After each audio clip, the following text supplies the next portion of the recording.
Filhos meus, mais uma vez, bom dia, boa tarde, boa noite. Retomando os nossos assuntos aqui sobre a civilização romana, falando naquilo que é um dos mais importantes momentos da história da Roma Antiga, que é a República, período que se estende de 509 a.C. a 27 a.C. O que a gente tem que saber sobre esse período?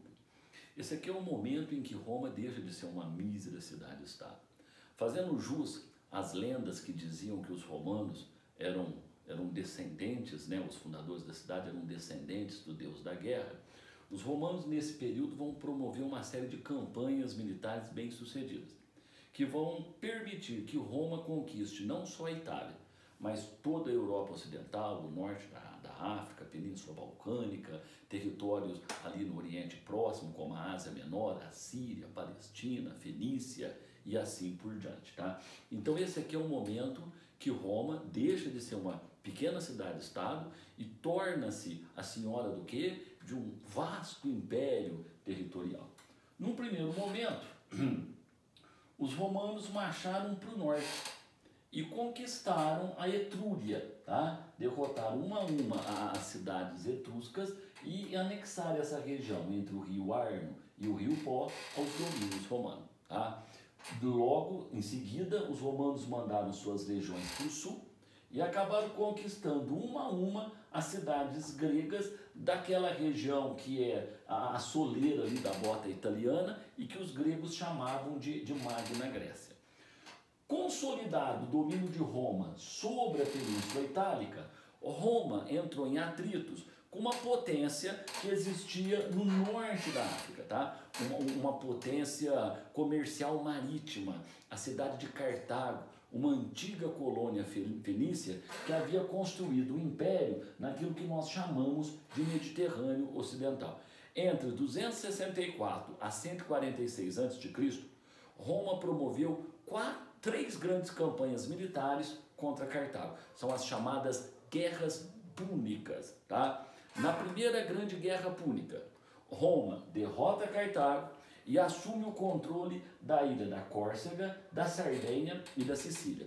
É nesse momento que Roma já se torna uma potência marítima, tá? Começa a construir um império além do continente europeu, tá? Se estendendo pela bacia do mar Mediterrâneo. Na segunda grande guerra púnica, mais uma vez os cartagineses são derrotados e a Espanha é anexada aos domínios romanos. Na terceira grande guerra púnica, tá? Cartago é destruído e Roma estabelece a sua autoridade, o seu controle sobre o norte da África. Derrotado o Império Cartaginês, Roma volta suas ambições para a bacia do Mediterrâneo Oriental. Tá? Primeiro, ela invade a Península Balcânica. As cidades gregas haviam apoiado Cartago na Terceira Guerra Púnica, tá? Então a Grécia vai ser anexada aos domínios romanos. Depois ela volta suas atenções para a Ásia Menor, tá? Anexa as cidades gregas que ali existiam aos domínios romanos. Depois marcha sobre a Síria, Fenícia, Palestina, tá? Nos últimos tempos da República, o famoso general romano Júlio César, que de certa forma foi o homem que criou as bases administrativas do Império Romano, tá? Ele vai conquistar a Gália e vai transformar o Egito num protetorado de Roma, tá? Quando Jesus de Nazaré nasce, toda essa bacia do Mediterrâneo já era denominada pelos romanos como Mares Nostros, tá? Ou seja, nosso mar. E de fato era, tá? Eu estou para falar para vocês que uma tábua não navegava no Mediterrâneo sem a autorização de Roma, tá? Outra coisa importante que a gente tem que saber sobre esse período, tá? Quais eram as instituições políticas, tá, da Roma republicana? Bom, com o fim da realeza, o Senado tornou-se o órgão mais importante. O Senado era responsável pela administração dos territórios conquistados, ele era responsável pela elaboração das novas leis, era o Senado que nomeava os magistrados, os governadores das províncias, os generais que comandavam as legiões romanas, e ele também era responsável por fiscalizar a moral e os costumes, tá, no mundo romano. romano na cidade de Roma. Abaixo do Senado vinham as magistraturas. Quem eram esses magistrados? Na verdade, eram altos funcionários do Estado romano, tá? Nomeados pelo Senado para funções administrativas estratégicas. Aqueles poderes que outrora estavam o quê? Concentrados nas mãos do rei, com o fim da monarquia, eles foram divididos entre estes funcionários, tá? Quem eram esses magistrados? Quais os mais importantes? Os cônsules, que presidiam o Senado e comandavam o exército, tá? Os pretores, que eram responsáveis pela justiça em Roma, os questores, que administravam o tesouro público, tá? Os censores, responsáveis pela contagem da população, e também eram eles que indicavam os nomes dos cidadãos romanos que, devido à fortuna que possuíam, eles poderiam disputar os cargos do Senado. Os edis, que eram uma espécie de prefeitos de Roma. Eles eram responsáveis pela segurança, eles eram responsáveis pela limpeza da cidade, e eles eram responsáveis pela diversão pública, a famosa política de pão e circo, tá? Havia o tribuno da plebe. Esse aqui era um representante da plebe dentro do Senado romano, tá? Quando essa magistratura foi criada, o papel dela era mais ou menos simbólico, tá? Mas no decorrer dos séculos, no decorrer da República, essa magistratura ela ganhou mais importância, até porque ela tinha o poder de veto. Como assim, Morris?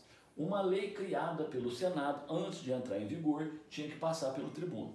Se ele julgasse aquela lei prejudicial aos interesses da plebe, ele poderia vetá-la. E havia um magistrado, vamos assim dizer, que ele era bem peculiar, o ditador. Mas esse aqui só era nomeado em caso de perigo extremo, tá? Como assim, Morse?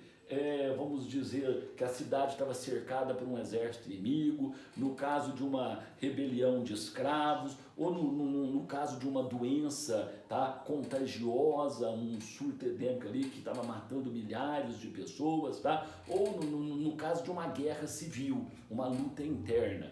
Então, o Senado nomeava um indivíduo com poderes emergenciais para um período de 6 meses. Nesse período, essas magistraturas, elas literalmente deixavam de existir. Havia uma concentração de poderes nas mãos do ditador, tá? Para que ele resolvesse a situação. Se ele não resolvesse em 6 meses, dizia a lei romana que esse prazo poderia ser prorrogado para mais 6 meses, só que só mais 6 meses, tá? Segundo as leis romanas, um indivíduo, em um momento de crise, poderia, tá, concentrar poderes em suas mãos por um período de até 1 ano. Tá? 6 meses, não resolvido o problema, mais 6 meses. Mas a história nos ensina que, geralmente, quando esses ditadores tomavam poder, eles acabavam ficando no poder, tá, por tempo bem além daquele que estava previsto pelas leis, tá, criadas pelo Senado romano. E havia umas assembleias. Na época da República eram 2 as assembleias, a centurial e a curiata, mas na verdade ambas tinham mais funções simbólicas, tá? Como que era a sociedade romana desse período aqui, tá? Essa sociedade era uma sociedade estratificada, tá? Era uma sociedade de castas hereditárias. A posição do indivíduo era determinada muitas vezes pelo seu nascimento, tá? O que era muito comum no mundo antigo. A grosso modo, a sociedade romana ela estava dividida em patrícios, tá? Que era a nobreza latifundiária, descendente dos fundadores da cidade e que gozavam de uma série de privilégios. Os clientes, tá? De modo geral, eles eram protegidos das ricas famílias patrícias, tá? Não raras vezes seus parentes empobrecidos. Os plebeus, a massa plebeia, tá? A massa trabalhadora de Roma, constituída por artesãos, comerciantes, soldados, trabalhadores braçais de várias categorias, tá? E na base da pirâmide social, a massa escrava. Lá no período monárquico, o número de escravos era muito pequeno. Mas durante a República, essa massa escrava ela cresceu em número consideravelmente em razão das campanhas militares, tá? De modo geral, os povos derrotados acabavam, em grande parte, reduzidos à escravidão, tá? vai ocorrer nesse período aqui da República, tá, um processo de substituição da mão de obra livre dos plebeus, tá, pela massa escrava. Não é à toa que muitos plebeus desempregados, tá, eles para sobreviverem vão passar a depender do quê? Do Estado romano. Era a famosa política de pão e circo. Um aspecto importante que não aparece nessa pirâmide aqui mostrada para vocês é que durante a República nasceu uma nova classe social em Roma. Que classe social que é essa? É a classe dos cavaleiros ou homens novos, plebeus enriquecidos, tá? Fizeram fortuna, ou porque se destacaram nas campanhas militares, ou porque enriqueceram com o comércio, que era realizado entre Roma e as regiões conquistadas. Esse grupo aqui, esses cavaleiros ou homens novos, à medida que eles crescem em número, riqueza, importância, eles vão contestar o monopólio que os patrícios exerciam sobre o governo romano, sobre as principais instituições políticas romanas, tá? Para a gente terminar, quais as principais características desse momento aqui da história de Roma, tá? Formação de um vasto e rico império, muito bem administrado, nesse ponto aí os romanos eram notórios, tá? O desenvolvimento do comércio e das manufaturas, em razão do que? Da intensificação das trocas comerciais entre Roma e as regiões conquistadas. O mundo romano é também um mundo mercantil, tá? Mercantil e escravista, que nem o grego que nós já estudamos, tá? O aparecimento dessa nova classe social, os cavaleiros, o empobrecimento da plebe, tá? Que vai perder o que? O seu emprego, as suas funções para a massa escrava, tá? O aumento significativo do número de escravos e, no final da República, a intensificação das lutas sociais. Lutas que se davam em várias esferas sociais, tá? Eram homens novos contra patrícios, disputando os cargos político-administrativos, eram plebeus contra nobres, eram escravos contra homens livres, e são justamente essas lutas sociais que vão levar o quê? A decadência da República Romana. Até o nosso próximo encontro, moçada, e um beijão para vocês, tá?